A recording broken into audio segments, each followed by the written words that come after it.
It's being called a new page in brotherly relations. Gulf leaders put aside their differences to end a 3.5-year rift. But why now? And does it have anything to do with Biden or Iran? I'm Ali Hassan, and today's newsmaker is the end of the Qatar blockade.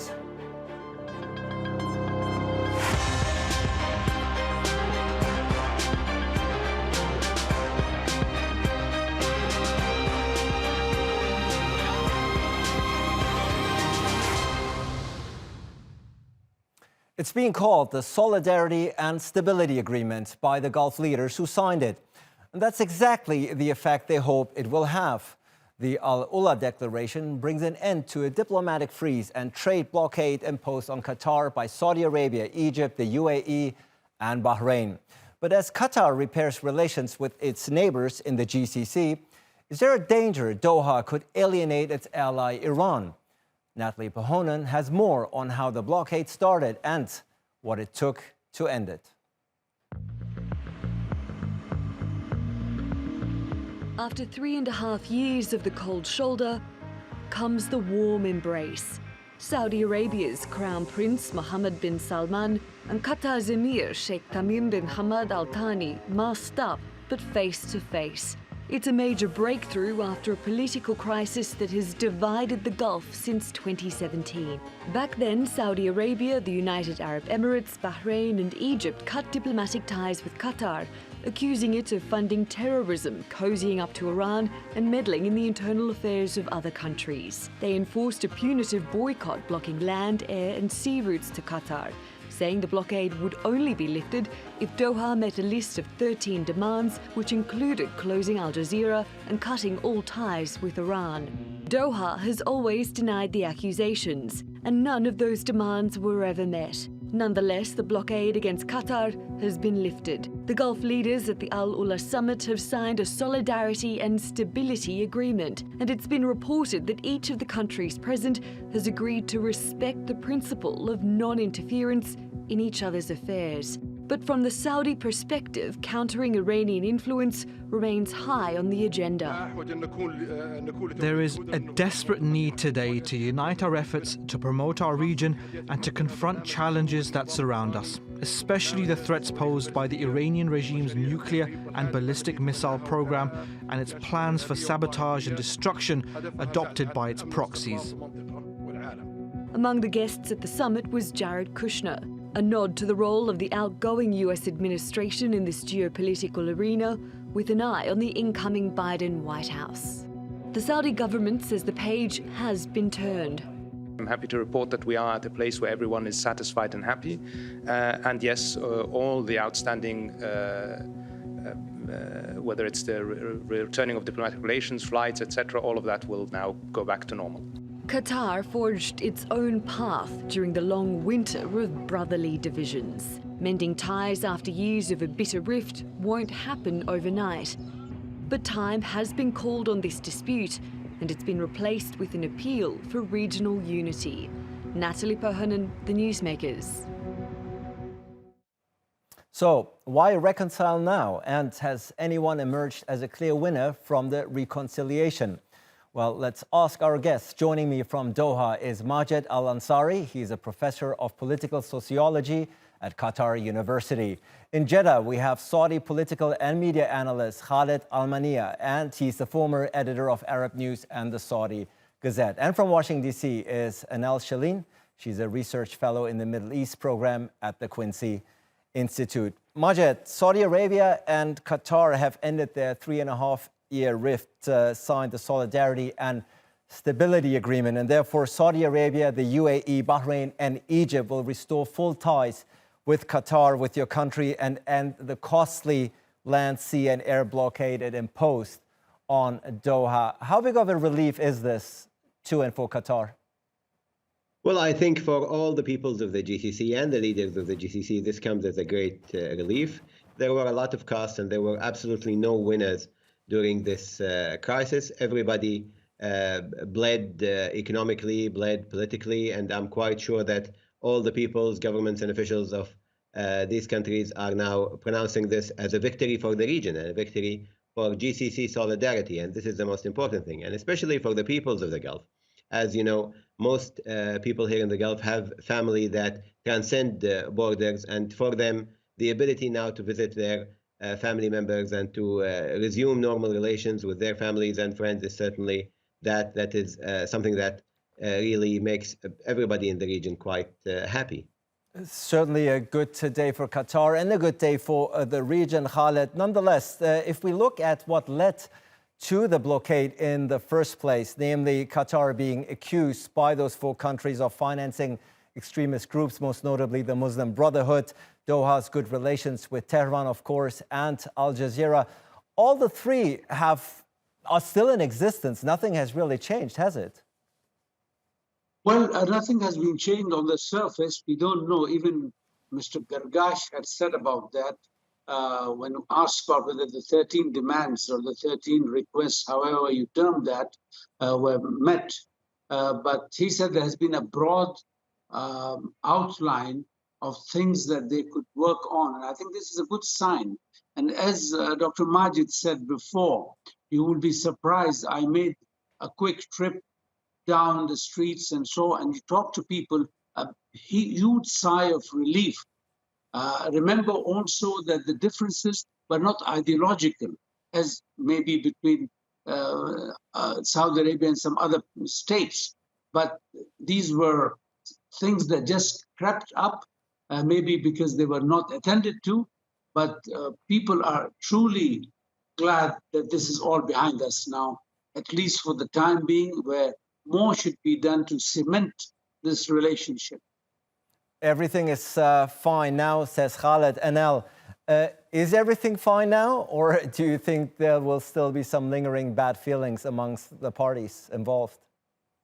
Yeah, I mean, so while of course this is excellent news and is very much welcomed, I think, there remains a lot of bad feeling on both sides. There are still people in jail who, for example, Salman Al-Ula, the famous Saudi cleric, who a tweet where he simply called that he expressed hope that the countries could reconcile was the precipitating factor that landed him in jail for the past several years. And there have been numerous other individuals who have been the targets of Twitter mobs, of just a lot of harassment online. I think just there was a lot of bad blood and a sort of targeted propaganda campaign on both sides. And so moving forward, I think there's still a lot of people, both whether in Saudi Arabia, in Qatar, in the UAE, also in Bahrain and in Egypt and elsewhere throughout the Gulf, who wonder how long this will really last. I mean, previously we'd had in 2014, the quartet had withdrawn their ambassadors from Qatar,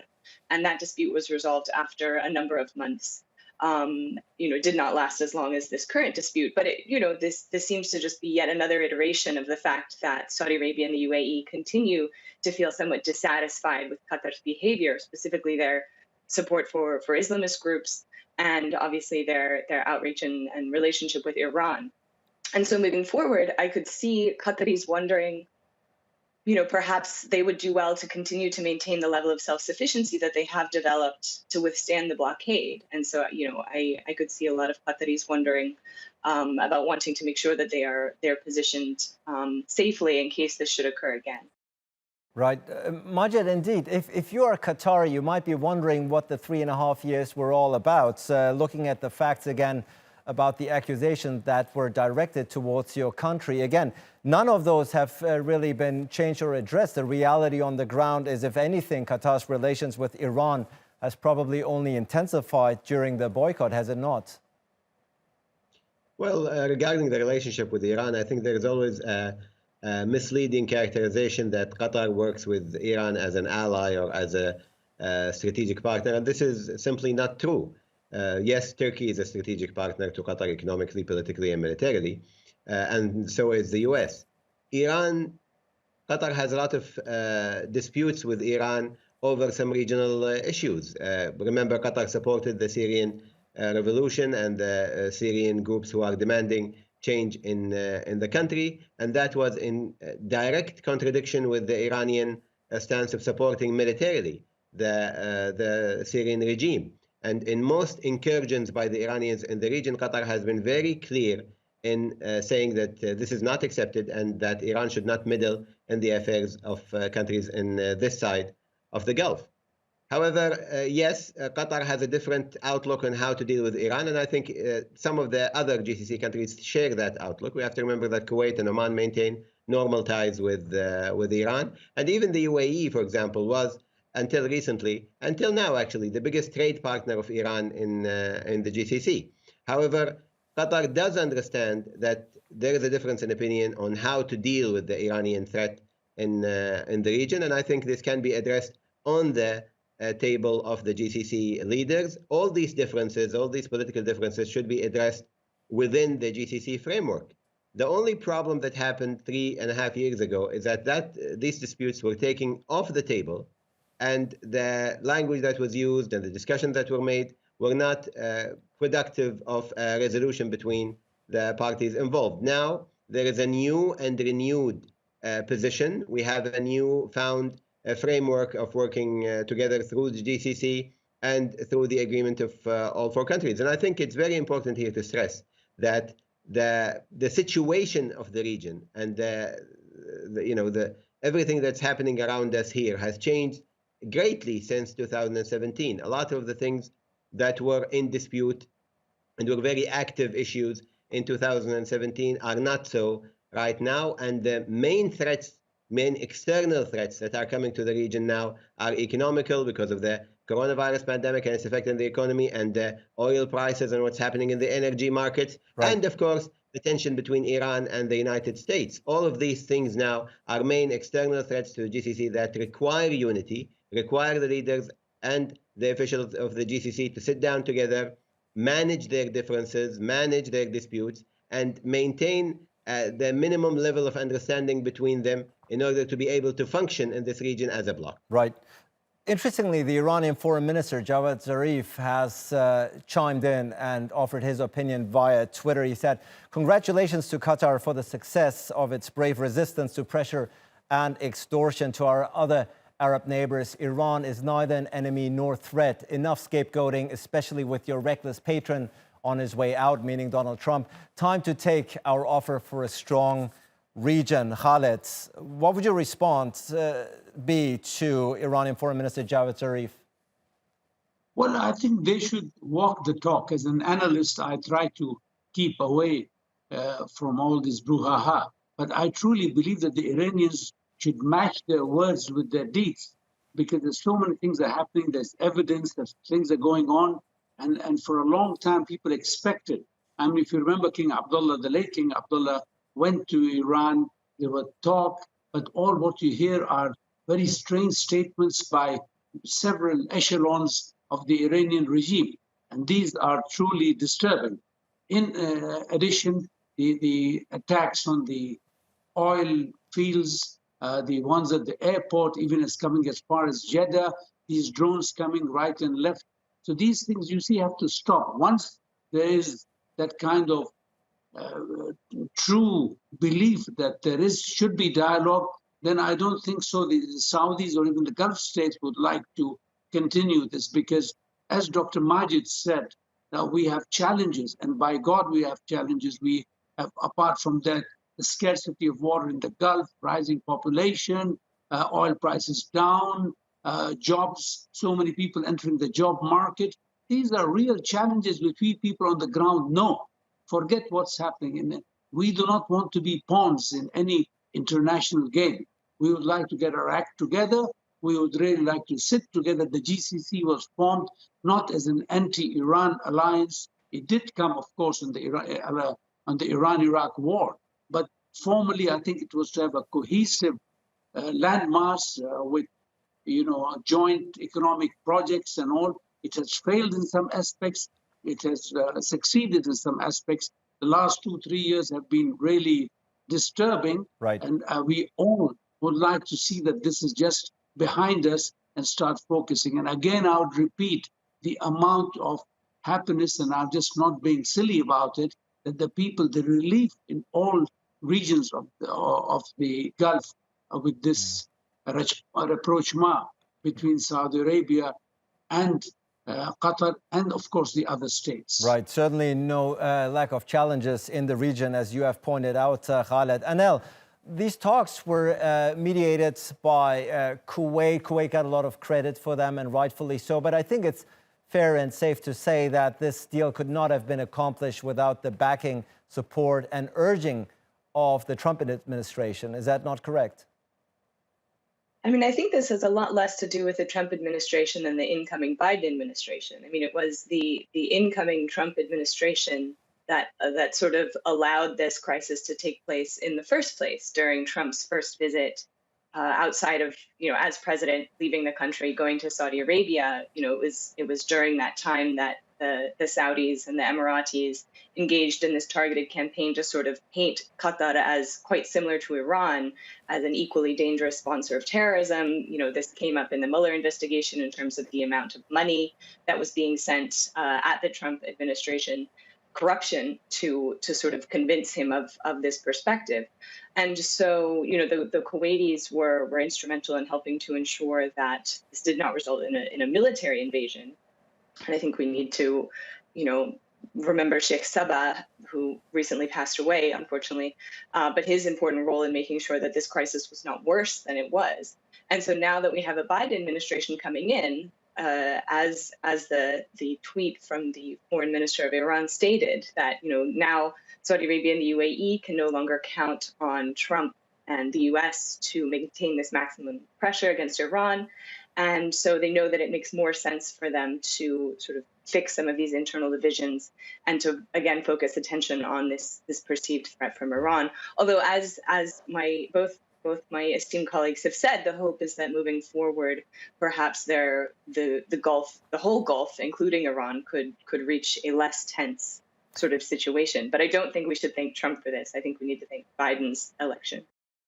Khaled, what do you make of Annelle's argument that this is, if you will, incoming of a gesture of goodwill for the incoming President Biden, whom Saudi Arabia may suspect not to be as harsh on Iran as the incumbent is and was Donald Trump? Khaled, do you think there's any merit to that Saudi Arabia perhaps saw this as a good time now to make peace with Qatar before a U.S. president comes in who might be more lenient on Tehran?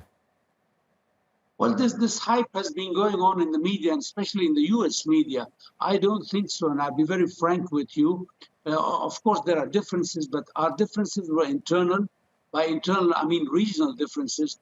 Anybody can come in the White House, Joe Blow or Jane Doe. We don't care, because the U.S. policies are institutional and they will continue, whether the appeasement of Iran or whether being okay with the oil-producing countries. I don't think so. And I also would like to state that despite the Gulf states, going through these frayed times, I think they're not vassals of the United States. I think this overhype that we read, that they are there, at the bidding and that they would do this. I don't think so. Joe Biden has got anything to do with this. I think you reached a stage where you just couldn't go on further. And I think, what prevailed was a sense of understanding that this is futile and just cannot go on and on, because nobody was the winner except our enemies outside. And also the Gulf states are not vassal states. I mean, they have their own mind, where Saudi Arabia has differed with the United States on many issues. Other states have done. Kuwait has been very brave enough to stand up on several occasions and speak very, very loudly about the Palestinian questions. The Saudis have not gone for the rapprochement that was expected. So I think we have, in some ways or the other, our own independent foreign policy, and we would like to sort of focus on issues that concern us. And right now, as all of us have said in this talk, the main challenges should be addressed to first, and that is what is on the ground, that is within Saudi Arabia, Qatar, UAE, Kuwait, Oman, Bahrain, and we should really focus on those issues and forget whether it's Biden or anyone. Yes, U.S. foreign policy in the region does concern us, and I'm sure Mr. Biden is going to look at it from a international and global standpoint.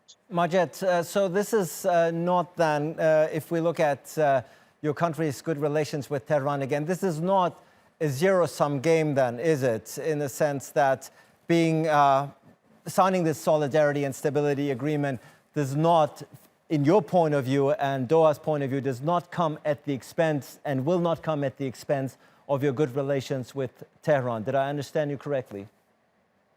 Again, the relationship with Iran for Qatar is not new. It is not specific, and it is not part of the dynamic of this crisis. Qatar has always maintained such relations. They are similar to and even less so than the relations between Oman and Iran, and Kuwait and Iran, and even UAE before 2017, to be exact, or 2016. So we are not talking about a relationship that is unique in the region. We are talking about a normal relationship between two countries who share gas field, natural gas fields, and share sea borders between each other. However, regardless of all of this talk about the relationship with Iran, I think the leaders have agreed very clearly for a pathway to discussion over these issues. The incoming Biden administration, although I do agree with my esteemed colleague from Saudi Arabia wholeheartedly that the GCC has matured now enough to enact its own foreign policy without being mandated by the United States or any other power internationally. We have seen actually the opposite. We have seen the GCC guide U.S. policy in the region for a while now, and I think this is, incoming of a new regional force when it comes to the GCC. And there was a good chance for the GCC to become as Sheikh Sabah rahmatullah alayhi said, being the last of the pan-Arab institutions that are still functioning. It's very important for the GCC to play that role regionally, and now it has the ability to do so with this new rapprochement. And I think, as my colleague from Saudi Arabia, my esteemed colleague from Saudi Arabia, who I'm very happy to share the ways with now, we haven't been able to do that for a long time now.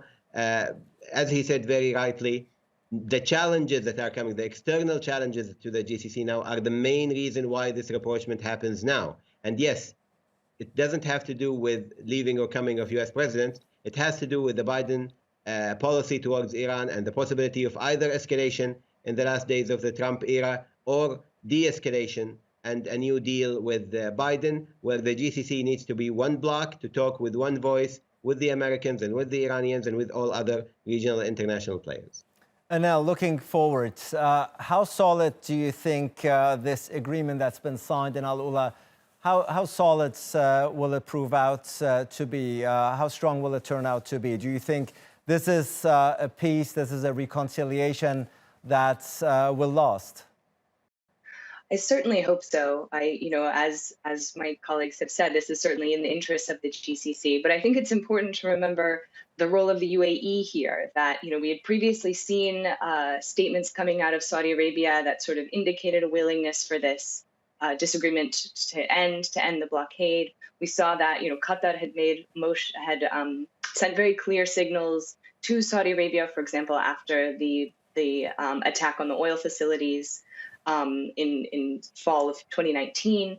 And I think moving forward, the Saudis were feeling, were sort of reminded that Qatar was not, in fact, their main enemy here. Whereas I think from the Emirati perspective, Qatar's continued willingness to provide sort of support or to not necessarily go after Islamist groups in the Muslim Brotherhood in the way that the UAE would prefer would do so. So from the UAE's perspective, Qatar remains problematic in a way that from Saudi's perspective, I think it's less of an issue. And so moving forward, I think it would be important to focus on the ways that the Saudi Arabia and the UAE, although up until this point have often been seen as working very closely alongside each other, that this sort of shift in the willingness to lift the blockade is something that I think the Saudis decided they were ready to do, and the Emiratis were maybe not quite as ready to do. And so moving forward, it'll be interesting to see whether Saudi and Emirati interests continue to align or if they start to see things differently. But my hope is that moving forward, the agreement will prove durable. And as my colleagues have said, it is very important for the GCC moving forward to work together on their shared threats they face, thinking more about things like climate change and, the ongoing low oil prices, for example. These are issues that all of these countries are facing. And in order to sort of maximize their ability to meet those challenges, it would be most effective to do so together with Iran as well, which faces many of the same issues. Well, after three and a half year rifts between Saudi Arabia, the UAE, Bahrain and Egypt towards Qatar, those relations have been restored and the Solidarity and Stability Agreement have been signed. Khaled Almaeena, Majed al Ansari and Annelle Sheline, thank you so much for joining us and providing some context and backgrounds on this agreement. And that's all for this edition of The Newsmakers. I'm Ali Aslan. Thanks for watching.